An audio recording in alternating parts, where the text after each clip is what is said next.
ക്ഷേത്രകലകളുടെ വികാസം. ക്ഷേത്രങ്ങളുടെ വളർച്ചയ്ക്ക് സമാന്തരമായി സംസ്കാരവും അതിൻ്റെ എല്ലാ അംശങ്ങളിലും പൊതുവെ വികസിക്കുകയുണ്ടായി. സാംസ്കാരിക പ്രവർത്തനങ്ങളുടെ സിരാകേന്ദ്രമായിരുന്നു ക്ഷേത്രം. സാമാന്യ ജനങ്ങൾക്ക് ഹിന്ദുമതം സമാകർഷകമായി തീരാൻ ക്ഷേത്രങ്ങളിൽ പുതിയ ഉത്സവങ്ങൾ ആരംഭിച്ചു. കുലശേഖരന്മാരുടെ നേതൃത്വത്തിൽ ആഡംബരപൂർവ്വം തൃക്കാക്കര ക്ഷേത്രത്തിൽ ആഘോഷിക്കാറുണ്ടായിരുന്ന ഓണോത്സവത്തെക്കുറിച്ച് ഇവിടെ എടുത്തു പറയേണ്ടതാണ്. 28 ദിവസം നീണ്ടുനിൽക്കുന്ന ആ ഉത്സവത്തിന്റെ ചടങ്ങുകളെക്കുറിച്ച് തൃക്കാക്കര ക്ഷേത്രത്തിലെ ശാസനങ്ങളിൽ പറയുന്നുണ്ട്. കേരളത്തിലെ നാടുവാഴികളെല്ലാം നേരിട്ട് സന്നിഹിതരായിരുന്ന ആ ഉത്സവം എല്ലാ നാടുവാഴികളുമായി വ്യക്തിപരമായ ബന്ധം പുലർത്താനും അവരുടെ ഭക്ത്യാദരങ്ങളും സേവനവും തുടർന്നു ലഭിക്കുമെന്ന് ഉറപ്പുവരുത്താനും കുലശേഖരന്മാർക്ക് ലഭിച്ച നല്ല സന്ദർഭമായിരുന്നു. വൈഷ്ണവരിൽ അഗാധമായ മതാവബോധം ഉളവാക്കാൻ സഹായകമായിരുന്നു എന്നതാണ് ഈ ഉത്സവത്തിന്റെ മതപരമായ വശം. മറ്റു ക്ഷേത്രങ്ങളിലും ഉണ്ടായിരുന്നു ഇമ്മാതിരി ഉത്സവങ്ങൾ. സാധാരണ ജനങ്ങളുടെ ഈശ്വരാഭിമുഖ്യത്തിന്റെ വിശുദ്ധ ഭാവങ്ങൾക്ക് അവ പ്രകാശനോപായങ്ങളായി. ഉത്സവങ്ങളോട് ചേർന്ന് വാണിജ്യമേളകളും ഉണ്ടാവുക പതിവായിരുന്നു. അവ വാണിജ്യത്തെയും വ്യാപാരത്തെയും പ്രോത്സാഹിപ്പിച്ചു. കൂത്ത്, കൂടിയാട്ടം മുതലായ പുതിയ കലാരൂപങ്ങളും 9ാം ശതകം മുതൽ കേരള ക്ഷേത്രങ്ങളിൽ രൂപം കൊണ്ടു. കൂത്തുമായി ബന്ധപ്പെട്ടാണ് തോലൻ എന്ന പ്രസിദ്ധ കവിയുടെ നാമം പ്രചരിച്ചത്.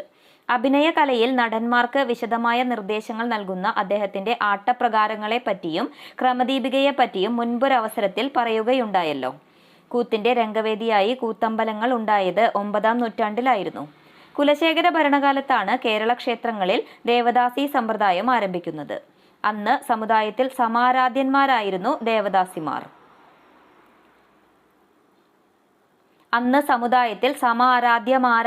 ദേവദാസിമാർ.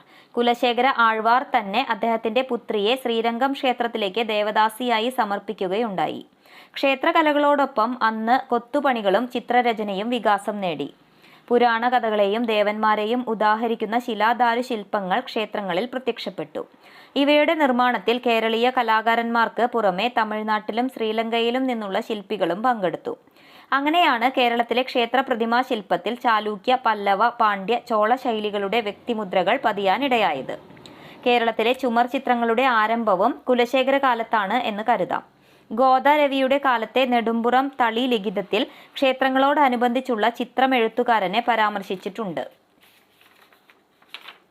വിദ്യാഭ്യാസവും വിജ്ഞാനവും. വിദ്യാഭ്യാസത്തിന്റെയും വിജ്ഞാനത്തിന്റെയും മേഖലകളിലും ഈ കാലഘട്ടത്തിൽ ഗണനീയമായ അഭിവൃദ്ധി ഉണ്ടായി. കേരളത്തിന്റെ വിവിധ ഭാഗങ്ങളിൽ ക്ഷേത്രങ്ങളോട് ചേർന്ന് വേദാധ്യയനത്തിനുള്ള പാഠശാലകളും കലാശാലകളും ഉയർന്നു വന്നു. ശാലകളെന്നും വിളിച്ചുപോന്ന ഈ വിദ്യാഭ്യാസ സ്ഥാപനങ്ങൾക്ക് ഭരണാധികാരികളും പരോപകാര തൽപരരായ സ്വകാര്യ വ്യക്തികളും സാമ്പത്തിക സഹായം നൽകി. ദക്ഷിണ കേരളത്തിൽ രാജാക്കന്മാർ സ്ഥാപിച്ച കാന്തളൂർ ശാലയുടെയും പാർത്ഥിവപുരം ശാലയുടെയും കാര്യം നേരത്തെ പ്രസ്താവിച്ചതാണ്. ഇവ ചേരഭരണത്തിലും തുടർന്ന് നല്ല നിലയിൽ പ്രവർത്തിച്ചു പോന്നു. കുലശേഖരന്മാരുടെ കീഴിൽ പ്രാമുഖ്യം നേടിയ ശാലകളുടെ കൂട്ടത്തിൽ എടുത്തു പറയേണ്ടവയാണ് തിരുവല്ല ശാലയും മൂഴിക്കുളം ശാലയും. ഈ വിദ്യാഭ്യാസ സ്ഥാപനങ്ങളിലെ നൂറുകണക്കിനുള്ള അന്തേവാസികൾക്ക് ഭക്ഷണവും വസ്ത്രവും പാർപ്പിടവും അധ്യയന സൗകര്യവും സൗജന്യമായിരുന്നു. തത്വവിജ്ഞാനീയം, വ്യാകരണം, ബ്രഹ്മവിദ്യ, നിയമം തുടങ്ങിയ ഉയർന്ന വിഷയങ്ങളിൽ വിശേഷണ ശിക്ഷണം നൽകിപ്പോന്നു മിക്ക ശാലകളിലും. യഥാർത്ഥത്തിൽ ഗുരുകുല സമ്പ്രദായത്തിലുള്ള വിദ്യാഭ്യാസ കേന്ദ്രം കൂടിയായിരുന്നു ഓരോ ക്ഷേത്രവും. സ്ഥിരമായ ക്ഷേത്ര വിദ്യാലയങ്ങൾക്ക് പുറമെ പുരാണങ്ങളുടെ പാരായണത്തിനും വ്യാഖ്യാനത്തിനും ക്ഷേത്ര പരിസരങ്ങളിൽ പ്രത്യേകം ഏർപ്പെടുത്തിയിരുന്ന സങ്കേതങ്ങൾ മിക്കവാറും പൊതുജന വിദ്യാഭ്യാസ കേന്ദ്രങ്ങളായി പ്രവർത്തിച്ചിരുന്നു. അക്കൂട്ടത്തിൽ ഒരു സവിശേഷ സ്ഥാപനമായിരുന്നു മഹാഭാരത പട്ടത്താനം. എല്ലാ പ്രധാന ക്ഷേത്രങ്ങളിലും തമിഴിൽ മഹാഭാരതം വ്യാഖ്യാനിച്ച് കേൾപ്പിക്കാൻ സംസ്കൃത പണ്ഡിതന്മാരായ ബ്രാഹ്മണരെ മഹാഭാരത പട്ടന്മാർ എന്ന പേരിൽ നിയമിച്ചിരുന്നു.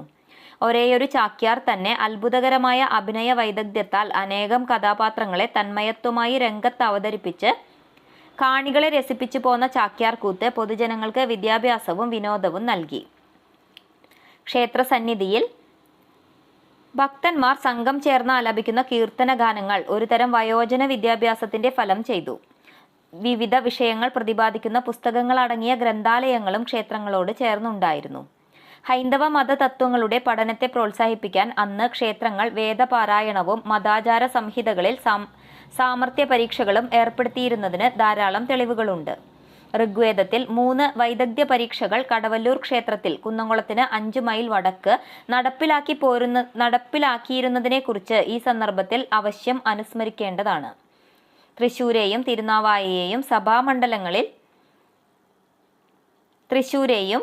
തിരുനാവായയിലെയും സഭാമഠങ്ങളിൽ അഭ്യസനം പൂർത്തിയാക്കിയ വിദ്യാർത്ഥികൾ കേരളത്തിന്റെ നാനാഭാഗങ്ങളിൽ നിന്നും ഈ പരീക്ഷകളിൽ പങ്കെടുത്ത് വിജയം വരിച്ചു.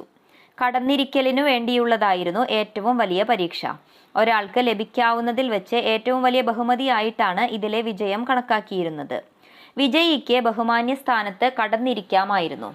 വേദവിദ്യാർത്ഥികളിൽ ഏറ്റവും സമർത്ഥരായവർ നുമ്പിലിരിക്കലിനും സാമാന്യക്കാർ 2ാം വാരമിരിക്കലിനും മത്സരിച്ചു. കടവല്ലൂർ അന്യോന്യം എന്നാണ് ഈ മത്സര പരീക്ഷകൾ അറിയപ്പെട്ടിരുന്നത്.